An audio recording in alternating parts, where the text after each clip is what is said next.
welcome back to Live Your Mission Statement. I'm here today with a good friend of mine, Ted Green, who you may know from his fragrance collection, Ted Green Fragrances. Hello. And hi, Ted. So we're going to be talking again about living your mission statement, and we're going to find out what Ted's mission statement is today. Ted, hi. Welcome. Hi, how are you doing? I'm good, and thanks for being here and Thank you. coming on to talk to us about entrepreneurship and what it's like and what it takes to really live your dreams and live that life. So can you start off by telling us what your mission statement is? So my mission statement is to live a life, or at least to strive to live a life as balanced, beautiful, and bold as the perfect fragrance. Wow. Balanced, beautiful, and bold. Wow. I love that. Yeah. The bees. the bees. And it's like so beautiful. Like I can just, from the time you say it, I can conceptualize like, wow, what would life be like from balanced, beautiful, and bold? Well, that's exactly what I was striving to create when I was thinking about the question, right? And it's kind of like what really, in a vivid way, would wake me up each day. And that's what I came up with, and it's been something that I've been using now for about 3 months. 3 months, okay, cool. And how's that shifted things for you? Oh my gosh. Well, you know how that shifted things for me. It's really different when you can actually clearly conceptualize what it is you're trying to do with your life personally. So I've been making decisions based on this idea that I want to live this balanced, beautiful, and bold life. Certain things that have changed. Well, one, as you know, I recently resigned from my job. Bold. Bold. 12 years in finance and collecting that monthly paycheck. But it's not where my heart is right now. My heart's definitely in a creative mind frame. I'm definitely more focused on my business and my community service, which was just reawoken by the whole YCLA experience. Yes. And that comes back with the balance as well, making sure that you're just not focused and kind of totally absorbed with just one thing, and kind of lending yourself to have different experiences. And that's kind of how I want to live my life. Obviously, I'm not saying that this is what everyone should do, right? But for me, I've always wanted to be in a place where I'm a whole person and not just one kind of like very linear person. Yes. And I love that you touched on that point. You're not saying this is for everybody. This is you. You've spent that time to sit down and say, what would make me wake up in the morning to want to get on with it and live my dreams? And, I know we touched on this earlier. It's not about what works for everybody. It's what works for you as a person. You can't do things the way everybody else does it. It's not necessarily going to work for you. It's not that textbook answer. It's not that thing that's been drilled and taught. You need to find your version of it that works. So, absolutely. Well done, you. Thanks. So tell me where this bold and beautiful and balanced shows up in other areas of your life, not just the career side. I mean, it shows up everywhere. Anyone who's known me knows that I have an appreciation for the aesthetic. So I always love, nice clothes and, beautiful places, destinations. I love to travel. Oh, yes. Every minute we're going somewhere. I love beautiful people inside and out. So, I mean, the beautiful shows up literally everywhere. Okay.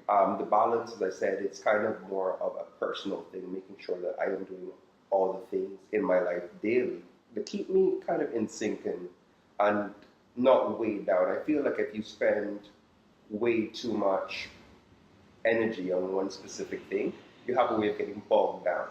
And I wanted to be a person who could really live in the moment and free and still get the things that I need to get accomplished. Yeah. And that's where the balance comes in. Okay. So it's like sometimes I'll have an idea of, I wake up every day, I know from planning the day before what I want to accomplish that day. But perhaps, my friend called me to go to lunch and I haven't seen this friend in months. And on my schedule, I had, collect mail, go to bank, XYZ. And it's kind of like, well, at this point, what's more important? Is it seeing my friend who I haven't seen in 3 months? Or do I actually need to do these things today because it's on my list? Or can this actually wait till maybe tomorrow? Oh gosh, I love that. Yeah. Because it touches on a lot of the what I see as a coach, the overwhelm cycle that people come in, and they forget that they have a choice in what they want to create for themselves. Right. So it's like you said, it's perfect. Like, do I really need to collect the mail today? Maybe if you have an important package that you've been waiting on, yes, but maybe that you can do it. Or maybe I can invite my friend to come on my errands with me. Exactly. Wow, I love it. Like, the rounded thinking is so open and possible, and like just leads to the realm of possibility, because we only sometimes see that this is what we have to do because there's going to be consequences, and it's a reaction to. Yeah, I'm not in the either at all. I love that. So yeah, so that's beauty, balance, and bold. And sometimes I feel fear, which I've kind of summed up as being a construct of my mind. A lot of the things that I was fearful of, when I look deeper into them, I realized like it's not actually that I'm fearful of. I'm fearful of what it means for me. So I love you. So I've been in this frame of mind where I'm not going to let that hold me back. I'm going to be bold about the way that I live my life and the decisions that I make. Yeah. And that's like the things like me, resigning from my job, expanding my business, potentially opening 2 more businesses. Wow. So just trying to live my balanced, bold, and beautiful life. Nice. Yeah, no, I love that you touched on fear as well, because that's always the thing that can hold us back. And you hit the nail on the head when you said what it means about you, because a lot of the times we're not making the money we make, or we get rejected, we turn around and say, what that means something about me, or I'm not good enough to try to ask for more, because if I was, somebody would have given it to me already. So right. I love that you're being bold and going and getting those things for yourself, despite the stories that you might tell yourself, because we all have them. We all have them, no matter how successful we are. We have some version of some story that we tell ourselves, and we have to put ourselves in check and go, no, that's not that's not real. That's not real. No, it's not real. A lot of it is not real. It's what, as you said, it's what we put in our minds, the story that we tell ourselves. Yeah. And what we have to do is tell ourselves a different story. And that's why literally every day I wake up now with this idea in my head. What do I want to live? That's my mission statement. Gosh, so beautiful. So I'm sorry, I was torn between 2 thoughts. So many things coming to mind, but I wanted to find out a little bit more about your YCLA experience, because unfortunately I wasn't here. I wasn't in the country, so I couldn't have attended. But what was that like, and what showed up for you? OMG. YCLA was just unreal. Completely unreal experience. I can't say it was unexpected, because obviously someone asked if they can nominate you and you say yes. But becoming a finalist is not guaranteed. So in that sense, it was just kind of like an honor, and definitely a privilege I felt to be in that position. I've met so many great people, all the other finalists and the recipient. Just completely amazing, so different, and it really does speak to the diversity of Cayman, in that we were all literally so different, but somehow we all made it to the same, accolade. Yeah. And we became really good friends during that process, and kind of leveraged on each other's talents and goals and inspirations.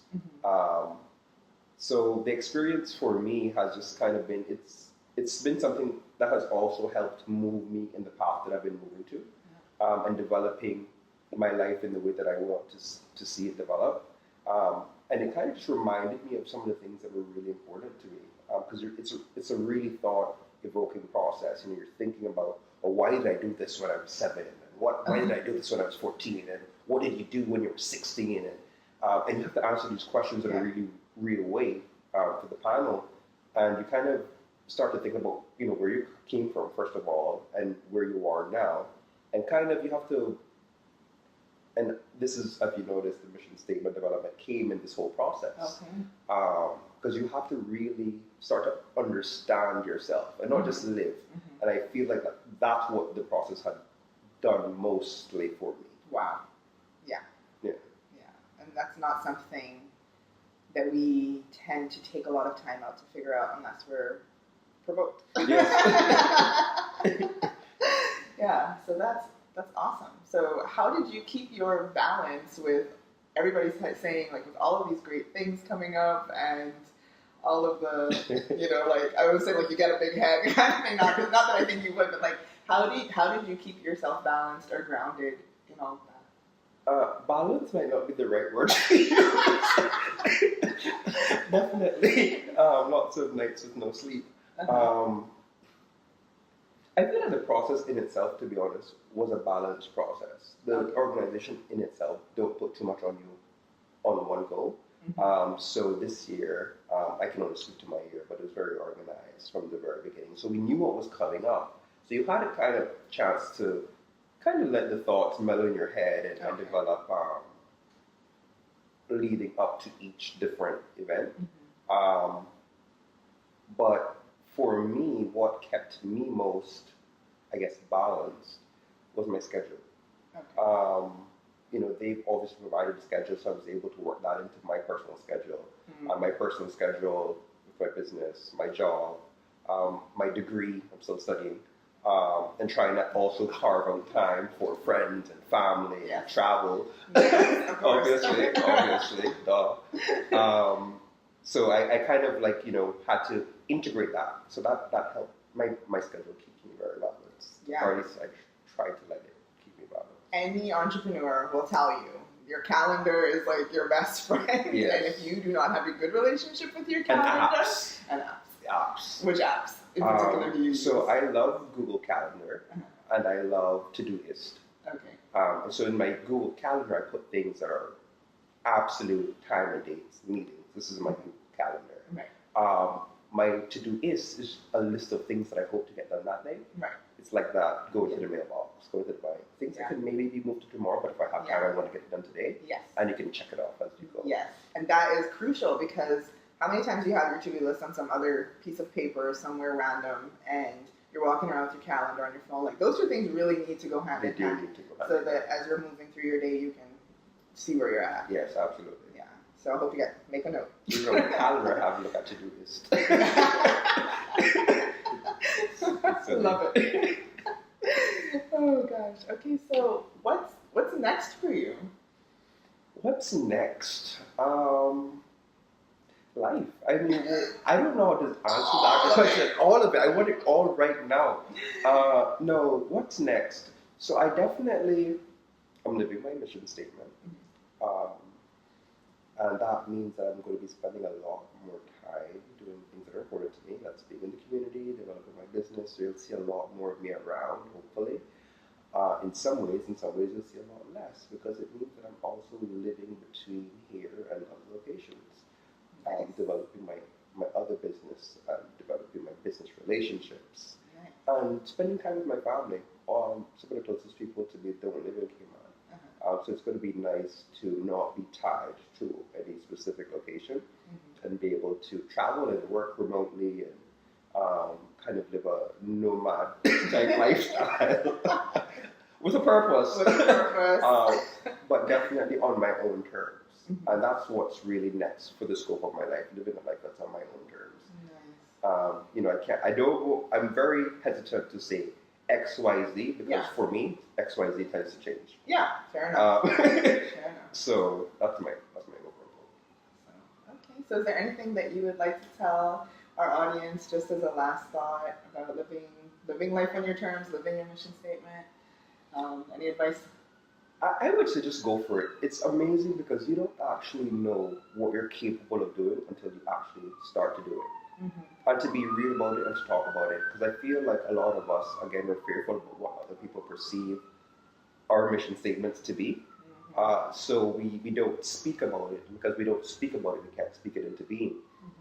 And also because we don't speak about it because of that fear, in our own minds, I feel a lot of times we don't believe as passionately as we should that we can accomplish what it is we're setting out to do.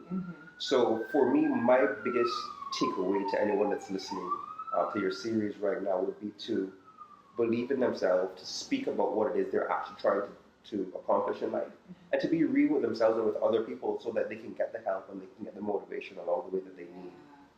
Nice. So sorry, I know I asked you for a closing statement, but where do you get supported? I get supported everywhere.